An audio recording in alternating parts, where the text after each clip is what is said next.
What's going on, y'all? Machiavelli Mills TV. So look, y'all, I'm seeing a lot of talks about Errol Spence Jr. I'm seeing people say that Errol Spence is done. They're saying that Bud Crawford gave everybody the blueprint to beat Errol Spence. People are going to figure him out now. It's not going to be hard to defeat him, and he's going to have trouble from here on out. I just want to say this. Y'all got Errol Spence Jr. fucked up. A lot of y'all do. Errol wasn't successful at 147 simply because, he was just this easy, basic fighter, so on and so forth. Bud Crawford just has abilities that a lot of these fighters do not have.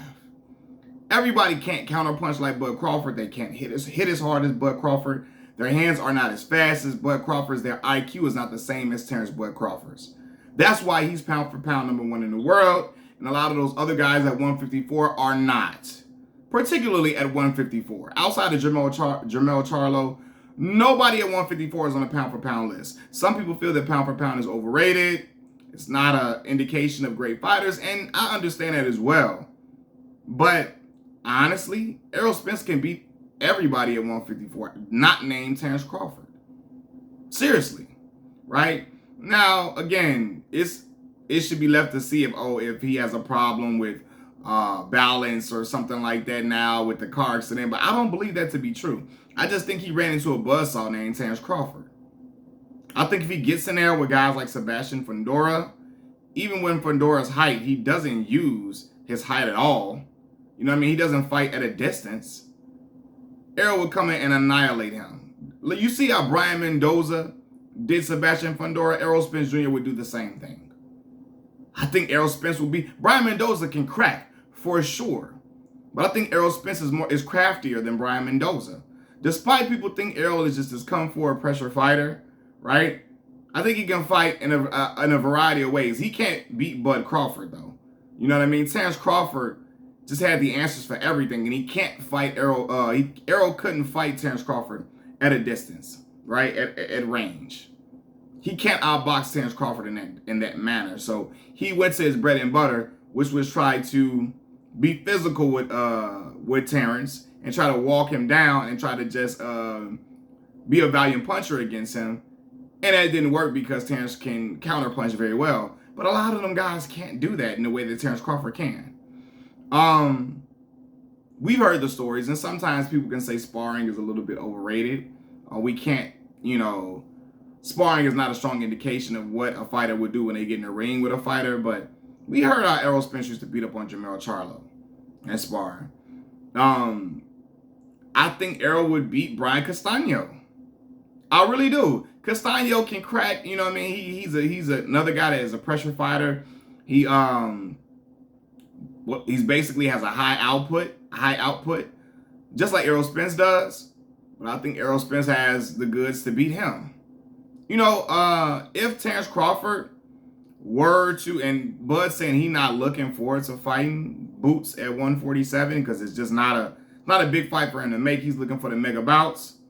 And also he's saying that it was hard for him to make 147 recently. So he should be moving up to 54 because he wants to fight Jamail Charlo. He does want to fight Jamail, I'm sorry. But if by some chance he doesn't get Jamail, from what I'm hearing, Jamail got stripped. Is going to get stripped, basically. I don't know how the belts are going to be spread apart. I'm not sure. You know what I mean? I'm not sure if he's going to get stripped of one belt. I don't know how this is going. I gotta look into that. But if Errol can, I think he can get his hands on a belt for sure if he doesn't have to fight Bud Crawford, and he can be a champion again. I just think Terrence Crawford was all wrong for Errol. But everybody else, Errol could do what he was doing before at 147. Now, again, them boys are big at 54. But I think Errol is a big guy. So I think Errol's power will be stronger. I think he'll get stronger at 54. I think he'll get a little bit more to pop back in his punches. And I think you'll see him be able to be more of a devastating puncher at 54. Errol will never be a guy with one punch knockout power like that. But I think his accumulation, I think it'll get, I don't think he has, at 154, I think he doesn't have to string together so many punches to get guys hurt at 54. You know what I mean? So yeah, I think he'll be successful, and I don't really see nobody at 54. I mean, Tim Tszyu can crack. He can punch hard. He's a strong guy, but he's not fast like Bud Crawford. I don't think Tim's timing is as good as Terrence Crawford's. And I think at that point, Errol would be able to win a unanimous decision against him. I do. No disrespect to Tim Tszyu. Tim is a lot better than I ever thought. He's a lot better than I ever thought. But I always thought Errol would be Tony Harrison. I always thought Errol would beat Sebastian Fundora. And I always said if Errol and Jamail would have fight, I had Errol in that fight. Simply because I didn't think that Jamail's best performance as a boxer came in his last fight against Brian Castillo. That was his best performance as a boxer under Derrick James. Between all the performances between Errol Spence and Jamail Charlo under Derrick James, where Errol been with Derrick James the whole way, Errol always seemed to be the guy who was able to do more things to me. You know what I'm saying? He was able to, his boxing skills seemed to be a lot more fluid, a lot more, he seemed to be a lot more precise in the ring than Jamail. Errol had some looping punches in his last fight, and against Ugas, he was off with the timing a little bit, right? But I've seen Jamail just winging punches before, praying that one of them crack you. That's what he did against Tony Harrison, winging punches, praying that one of them landed, and a lot of them was landing. They were. It was a lot of them that was landing, but he was missing a lot too. Was swinging, winging. And I think that I always said Errol would be able to counter in those spots where punches are winging like that, and Errol would be able to time them. But Errol and Jamail are really close, so I really don't see that fight happening. They're like brothers. I don't think they really want to do that fight at all. It has to be seen. I think Jamail said he's going to come back down to 54 after fighting Canelo. We shall see. We shall see, right? Because I don't have him beat Terrence Crawford either. But what I'm saying is y'all got Errol Spence fucked up. Seriously. I think he can neutralize a lot of them dudes with the jab that he got. And a lot of them can't stop the jab that he has like Terrence Crawford had. Like Terrence Crawford did. It's like when Deontay Wilder fought Tyson Fury, and everybody was going to be like, man, everybody got the blueprint to beat Wilder. Everybody has the blueprint. But like I told people, everybody ain't 6'9", almost 300 pounds like Tyson Fury and got great head movement like that. Everybody don't have the boxing ability of Tyson Fury, the IQ of Tyson Fury. Everybody does not have even the accurate punches and the great punch placement that Tyson Fury has in the heavyweight division. Everybody don't got that. Same thing go with Errol and Bud Crawford. Everybody ain't built like Bud. You know, and Errol is much more fundamentally sound than Deontay Wilder. So what? I see him being able to do a lot of great shit at 54. Seriously. If his punch resistance is still the same, I see him being able to really, really beat guys and beat them soundly.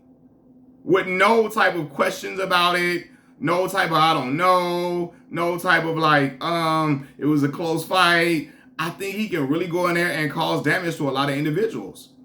Especially dudes like Sebastian Fundora that don't even know how to use their height to fight. People can talk all that shit, Errol basic and all that. You don't win 3 belts in the welterweight division, especially that welterweight division he fought in. Beating Kell Brook over in England, beating Sean Porter, beating Yordenis Ugas, beating Danny Garcia worse than Danny has ever been beat before.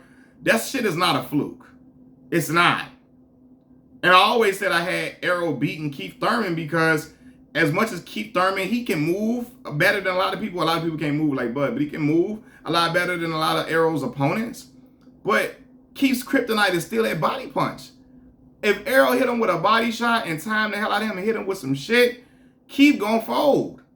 I still think that to be the case. And I don't think Errol would have lost against a 40-year-old Manny Pacquiao. I don't. I just think at that point, Errol was too poised. His momentum was too high. And I think that Pacquiao was so small, man.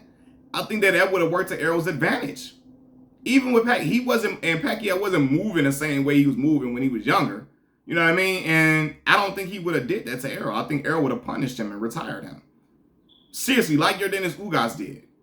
I really do believe that. And I think if keep going there with Errol, he gonna face that. He gonna have to be able to deal with body punches like Bud was able to. And we gonna see if he can still be able to hold up. Now again, styles make fights, but we saw what Luis Collazo did to Keith Thurman. He was in trouble, had to run for 2 rounds.